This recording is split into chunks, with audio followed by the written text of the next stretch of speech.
911 operator. 911. What's your emergency? Caller. I need to report a murder. Pauses. Voice trembling. I'm the one who did it. For Officer Darnell Pierce, a decorated police chief with dreams of becoming a lead detective, the line between justice and crime shattered in an instant. On a quiet evening in the small, tight-knit town of Maplewood, Darnell made a phone call that no one, least of all himself, could have ever anticipated. What drove a man who had dedicated his life to the law to confess to such a heinous act? This is the story of loyalty turned to betrayal, trust turned to torment, and love twisted into tragedy. Darnell Pierce wasn't just a man in uniform. He was a pillar of his community. For years, his steady leadership helped keep Maplewood safe. With a calm demeanor and a reputation for fairness, he earned the respect of his peers and neighbors alike. But beneath the polished badge was a man juggling a precarious balance between professional ambition and personal struggles. His wife, Alana Pierce, was the kind of woman who lit up every room she entered. Known for her warm smile and infectious laugh, she had built a life rooted in love and family. But as the years passed, cracks began to show in their once perfect union. With Darnell working long hours and rarely home, Alana found herself navigating life alone, the weight of their growing distance pressing heavier with each passing day. And then there was Keith Taylor, Darnell's childhood best friend, and a man who knew the Pierce family better than anyone. Keith, a charismatic and sharp-witted real estate agent, was well-liked in the community. Recently divorced and with time on his hands, Keith often visited the Pierce home, filling the void left by Darnell's frequent absences. He became more than a family friend. He was a trusted confidant, someone who always seemed to show up when they needed him most. But the events of that fateful evening would unravel decades of trust, exposing secrets that no one saw coming. The question lingers. What could drive a man like Darnell Pierce to commit the ultimate act of violence? Was it the strain of a demanding job that had already pushed his marriage to the brink? Or was it the betrayal of the one person he had trusted more than anyone else in the world? To understand what led to that moment, we must go back to where it all began. Two boys who grew up side by side, two families bound together by years of shared memories, and the choices that would ultimately tear them apart. This is a story of loyalty tested to its breaking point, a story of love, deceit, and consequences. Stay with us as we unravel the events that led to one of Maplewood's darkest nights. Before that call to 911, before a life unraveled in the span of a single evening, there were years, decades, even, that built the foundation of this story. To understand what happened, we need to go back to where it all began. The lives of three people, forever bound by friendship, trust, and an invisible thread of fate. Darnell Pierce and Keith Taylor were born and raised in the heart of Maplewood, a small African-American community where everyone knew everyone. They grew up just 2 doors apart on Chestnut Avenue, riding bikes through the neighborhood, shooting hoops on cracked driveways, and sharing dreams of who they'd become one day. Darnell had always been the responsible one, the kid who made sure everyone got home safe after a late-night game. Even back then, he had a sense of duty that others respected. Keith, on the other hand, was the charmer, quick with a joke and always the center of attention. He had a knack for making people feel like they were the only person in the room. Together, they were inseparable. As adults, their paths diverged but remained deeply connected. Darnell pursued his passion for law enforcement, working his way up the ranks with a relentless drive. By his early 30s, he had earned the title of police chief, a role that came with immense responsibility, but also long hours and endless stress. His ultimate dream was to become a detective, solving high-profile cases that would cement his legacy. But dreams often come at a cost, and for Darnell, that cost was his family life. Alana Pierce, Darnell's wife, had always been his anchor. They met in college. Darnell focused on his criminal justice degree, and Alana, studying early childhood education. She was drawn to his quiet confidence, the way he seemed to have everything figured out. He loved her warmth and her ability to see the good in everyone, even when life wasn't kind. For years, their marriage was a partnership built on mutual respect and shared goals. But as Darnell climbed the ranks, Alana began to feel the weight of his ambition. Long nights at the station turned into missed dinners, forgotten anniversaries, and broken promises. At first, she tried to be understanding. She told herself it was temporary, that once he reached his goals, they'd find their way back to each other. But temporary turned into years. Keith, meanwhile, had built a successful career in real estate. While Darnell was chasing criminals, Keith was selling homes, charming clients with his easygoing demeanor. Life had been good to him, until his marriage fell apart. His wife of 8 years left him, citing his lack of commitment to their relationship. For Keith, it was a wake-up call. But by then, it was too late. He found himself divorced and lonely, leaning on the only people he knew he could count on, Darnell and Alana. The Pierce household became his refuge. He'd stop by for dinner, bring small gifts for their young son, and fill the house with laughter that had been missing for some time. At first, Alana appreciated the company. She was grateful to have someone around who wasn't buried in work or distracted by deadlines. Keith's presence became a balm for the loneliness she had carried for years. But as time went on, things began to shift. Darnell, ever focused on his career, didn't notice the growing bond between his wife and his best friend. He saw Keith's visits as harmless, a sign of their enduring friendship. But for Alana, Keith offered something she hadn't felt in years: attention. He noticed when she got her hair done, laughed at her jokes, and asked about her day. It was the kind of connection she had longed for with Darnell, but no longer knew how to find. She tried to talk to her husband about her feelings. She told him she missed him, that she felt like they were living separate lives under the same roof. But each time, the conversation ended the same way, with Darnell promising to do better, but falling back into old patterns. Keith, on the other hand, was always there. In Maplewood, the Pierce and Taylor families were practically legendary. They'd spent years celebrating birthdays, holidays, and milestones together. Pictures from those days tell a story of happiness: smiling faces at barbecues, children playing in the yard, and the two men who had been brothers in everything but blood. But even in a community as tight-knit as Maplewood, people started to notice things. Keith's visits to the Pierce home became more frequent.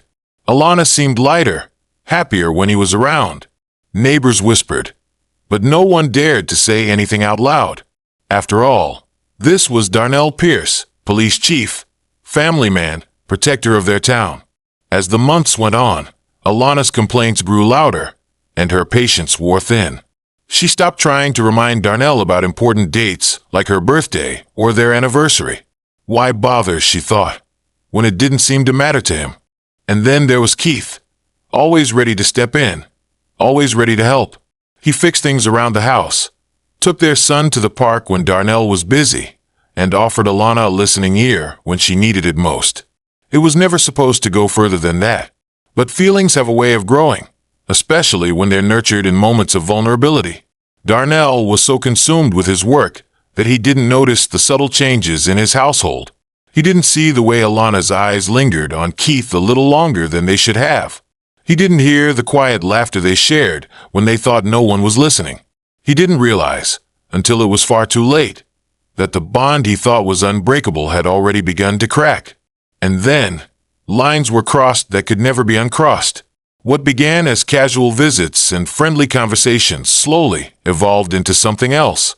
At first, Keith's presence in the Pierce household felt natural, even welcomed. He was Darnell's best friend, after all, practically family. But as the weeks turned into months, lines began to blur, and boundaries quietly dissolved. It started with the little things.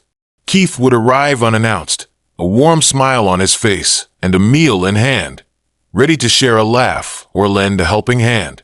He'd stay late into the evenings, talking with Alana while their son played nearby. Darnell, too busy with work, often wasn't home to notice. The connection between Keith and Alana deepened with each shared moment. He listened when she vented about her frustrations, offering validation she hadn't felt in years. He noticed the small details, the way she wrinkled her nose when she laughed, her favorite coffee order, the way she nervously twisted her wedding ring when talking about Darnell. One evening, while sitting on the back porch, Alana opened up to Keith in a way she hadn't with anyone else. She spoke about how lonely she felt, how she missed the man Darnell used to be. Keith listened intently, his gaze steady and warm. When she finished, he simply said, "You deserve to feel seen, Alana. You deserve better." That moment hung in the air between them, unspoken but understood. The flashbacks paint a picture of two people drifting toward each other, pulled by a current neither of them fully understood. A glance held a second too long, a hand brushing against hers as they reached for the same dish, a quiet laugh shared over an inside joke. It wasn't one moment that changed everything. It was all of them, stacking on top of each other like bricks in a wall, until they couldn't ignore what was happening. One afternoon, while helping Alana rearrange the living room furniture, Keith accidentally brushed her arm. It was nothing really, an innocent touch. But when their eyes met, the energy in the room shifted. Neither of them spoke, but neither of them pulled away. As their connection deepened, so did the lies they told themselves. It wasn't hurting anyone, they thought. They were just two people finding comfort in each other during difficult times. But the truth was far more complicated. The deception began slowly, almost imperceptibly. Keith started timing his visits for when Darnell would be at work. Alana, who once openly told her husband when Keith was coming by, stopped mentioning it altogether. She justified it as sparing Darnell unnecessary details. But deep down, she knew it was more than that. The lies multiplied, each one more subtle than the last. When Darnell asked about her day, Alana left out the parts that involved Keith. When he called to say he'd be working late, she felt a strange sense of relief rather than disappointment. The distance between husband and wife grew, and in that space, something else flourished. For Alana, the guilt was undeniable, but it was overshadowed by the resentment she felt toward Darnell. Every missed dinner, every forgotten anniversary, every night spent alone with their son while Darnell chased his career, it all felt like proof that she wasn't a priority. Keith, on the other hand, carried no such burden. He told himself he was simply being a good friend, filling in where Darnell couldn't. But even he couldn't ignore the way his feelings for Alana were changing. He began to anticipate their time together, finding excuses to stop by more often. One night, Alana and Keith sat together on the couch, a glass of wine in each of their hands. The house was quiet, the soft hum of the refrigerator the only sound. They talked about everything and nothing, childhood memories, dreams they'd given up on, the paths their lives had taken. And then there was silence. Keith looked at Alana, his voice barely above a whisper. "Do you ever think about what life could have been like if things were different?" She didn't answer, but the look in her eyes said more than words ever could. As their relationship shifted from friendly to romantic, the guilt became harder to ignore. Alana began avoiding her husband, finding reasons to leave the room when he entered. Keith, too, started to feel the weight of what they were doing, but neither of them could seem to stop. The lies became more elaborate. When Darnell mentioned that neighbors had seen Keith's car parked outside the house, Alana brushed it off, saying he had just dropped something off and left. Keith began texting her late at night, erasing their conversations before Darnell could see them. Every moment they spent together was stolen, a secret they had to protect at all costs. But secrets have a way of revealing themselves. One day, while cleaning the living room, Alana found an old photo album buried in a drawer. It was filled with pictures from happier times. Her wedding day, family vacations, Darnell and Keith standing side by side, smiling as if nothing could ever come between them. She stared at the images, a lump forming in her throat. She thought about the life she had built with Darnell, the promises they had made to each other. And yet, when Keith walked through the door that evening, she couldn't bring herself to stop what was happening between them. The affair continued in quiet moments and stolen glances, growing in intensity with each passing day. They told themselves they were being careful, that no one suspected a thing. But the truth was the cracks were beginning to show. Keith's visits were no longer casual, they were expected. Alana's mood shifted dramatically when he wasn't around. And Darnell, though consumed with work, wasn't blind to the changes in his household. He noticed the way Alana avoided his touch, the way she seemed distracted when they spoke. He didn't have proof, but a feeling began to gnaw at him, one he couldn't shake. Little did they know, their actions would soon unravel everything. It was supposed to be a fresh start. After years of strained communication and broken promises, Darnell Pierce had finally decided to take a step back from work, if only for one night, and focus on what truly mattered. His wife, Alana. It was her birthday, a day he had forgotten too many times before. But this year, he wanted to make it right. He left the station early, stopping by a florist to pick up her favorite lilies and grabbing a small, velvet box from the jeweler.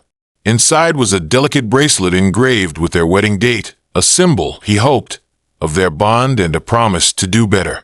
He imagined her surprise as he walked through the door, her face lighting up when she saw that, for once, he hadn't let the day slip by unnoticed. For the first time in a long time, he felt optimistic. When Darnell pulled into the driveway, the house was quiet. The porch light was off, and the curtains were drawn. He noticed Keith's car parked a few houses down, but that wasn't unusual. Keith was practically family. Maybe he had stopped by to wish Alana a happy birthday. Darnell stepped inside, the bouquet of lilies in one hand and the small box in the other. The familiar scent of home greeted him, but something felt off. The living room was empty, and there was no sign of Alana or their son. He called out, his voice echoing through the quiet house. "Alana, I'm home." No response. He set the flowers down on the kitchen counter and glanced around. A half-empty wine glass sat on the table, next to an open bottle of Merlot. There were faint sounds upstairs, muffled voices, the creak of footsteps on hardwood floors. Darnell's heart quickened, a strange mix of confusion and unease settling over him. As he climbed the stairs, the noises became clearer, low whispers, a soft laugh. He stopped outside the bedroom door, his hand hovering over the doorknob. What he heard next stopped him cold. "Keith, you're going to get me in trouble," Alana's voice said, her tone playful but laced with something deeper. Darnell's chest tightened. His grip on the doorknob faltered as the realization hit him. He pushed the door open. What he saw would haunt him for the rest of his life. Alana and Keith were standing near the bed, their bodies too close, their expressions frozen in shock. The color drained from Alana's face as she locked eyes with her husband. Keith took a step back, his hands raised slightly, as if to ward off the inevitable. For a moment, time seemed to stop. Darnell's mind raced, replaying every late-night shift, every missed dinner, every time Keith had come around just to help. It all clicked, the lies, the stolen moments, the betrayal that had been happening right under his nose. "Darnell, Alana began, but he cut her off. "Don't," he said, his voice low and trembling with barely contained fury. "Don't say a word." The room was heavy with tension, the air thick enough to suffocate. Keith tried to speak, stumbling over his words. "Look, man, it's not what you think." "Not what I think." Darnell's voice rose, each word laced with anger and disbelief. "You're standing in my house with my wife, and you want to tell me it's not what I think?" Keith took another step back, his hand still raised. "Let's just calm down. We can talk about this." But there was no calming Darnell.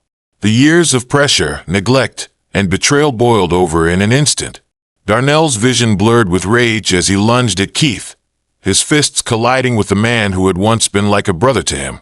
The sound of their struggle filled the room. Furniture toppling, grunts of pain, Alana's frantic screams for them to stop. Alana tried to pull Darnell away, but he was too far gone. Decades of trust and friendship shattered with every blow. By the time the dust settled, the room was eerily quiet. Keith lay motionless on the floor, blood pooling beneath him. Darnell stood over him, his chest heaving, his fists stained red. Alana was on her knees, sobbing uncontrollably, her hands covering her face. Darnell looked down at what he had done, his breath catching in his throat. The weight of his actions crashed down on him like a tidal wave. This wasn't just a fight, this was murder. He staggered back, his hands shaking as he reached for his phone. His mind was a blur, but one thought cut through the chaos. He had to take responsibility. With trembling fingers, he dialed 911. When the operator answered, his voice was hollow, stripped of its usual composure.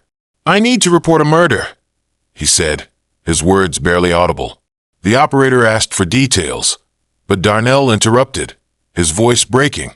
"I'm the one who did it." The dispatcher assured him that help was on the way, but Darnell barely heard her. He dropped the phone and sank to the floor, his head in his hands. The sound of sirens grew louder in the distance, but it did nothing to quell the storm inside him. Alana sat in the corner of the room, her sobs reduced to silent tears. The life they had built together, the memories they had shared, all lay in ruins. But this wasn't the end of the story. It was just the beginning of the fallout. The flashing lights of patrol cars painted the quiet Maplewood neighborhood in streaks of red and blue.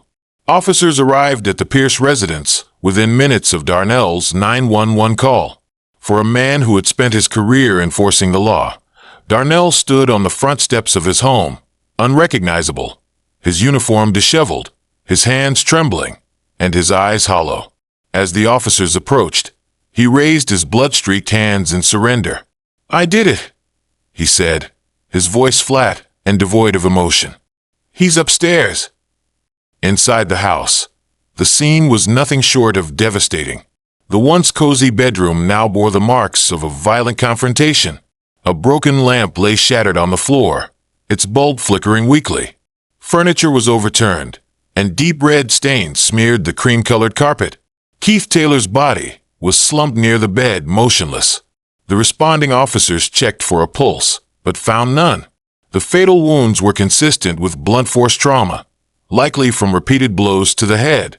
In the corner of the room, Alana Pierce sat on the floor, clutching her knees to her chest, her tear-streaked face frozen in shock. She didn't speak as the officers guided her downstairs. Forensic teams worked methodically to piece together the events of that night. Blood patterns on the carpet indicated the struggle had been brief but brutal. Fingerprints on the lamp matched Darnell's, and Keith's injuries aligned with the makeshift weapon. Text messages found on Keith's phone painted a clearer picture. Flirtatious exchanges between him and Alana revealed the depth of their relationship. Messages from earlier that evening showed Keith had planned to visit while Darnell was at work, unaware of the surprise Darnell had planned for his wife's birthday. The evidence was damning, but it only confirmed what Darnell had already admitted. News of the crime spread quickly through the tight-knit community of Maplewood. The idea that Darnell Pierce, police chief, role model, protector, could commit such an act was almost impossible to fathom. Neighbors gathered in small groups on their porches, whispering in disbelief as reporters descended on the quiet street. Some described Darnell as a dedicated family man, a pillar of the community who had always seemed calm and collected. Others admitted they'd noticed tension between him and Alana, but never imagined it could escalate to this. Colleagues at the police department were equally stunned. Officer Marcus Daniels, who had worked under Darnell for years, described him as a man who always kept his composure. He was the kind of leader who didn't just tell you what to do. He showed you. To see this happen, it doesn't feel real. But not everyone was sympathetic. Some saw the crime as a betrayal of the badge. Detective Clara Morrison put it bluntly. "We hold ourselves to a higher standard. If he couldn't control himself, he had no business wearing that uniform."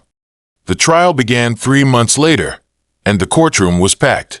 Reporters, community members, and former colleagues all crowded into the gallery, eager to hear the details of a case that had already gripped the town. The prosecution painted Darnell as a man who let his emotions get the better of him, a seasoned officer who should have known better than to resort to violence. Darnell Pierce wasn't just a husband or a friend, the prosecutor said in her opening statement. He was the chief of police, a man trusted to uphold the law, not break it. What he did wasn't just a crime. It was a betrayal of that trust. The defense, however, told a different story.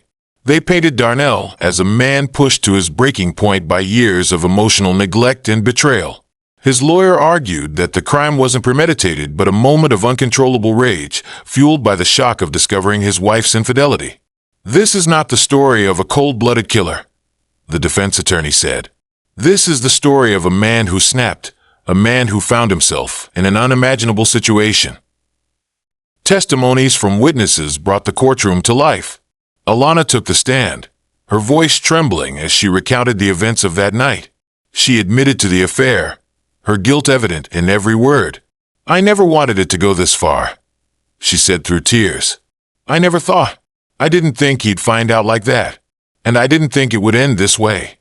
Her words hung heavy in the air, a stark reminder of the pain that had rippled through everyone involved. The prosecution called on colleagues from the police department to testify to Darnell's demeanor leading up to the crime. Some described him as stressed, even irritable, in the weeks before the incident. Others, like Officer Daniels, painted a picture of a man struggling to balance the weight of his responsibilities. But the most compelling testimony came from Darnell himself. When he took the stand, he spoke openly about the pressure he'd felt, pressure to succeed in his career, pressure to be a good husband and father, and the crushing weight of discovering the betrayal. "I wasn't thinking," he said, his voice cracking. "I walked into that room, and everything I thought I knew, about my wife, about my best friend, it was gone. I didn't plan this. I didn't want this.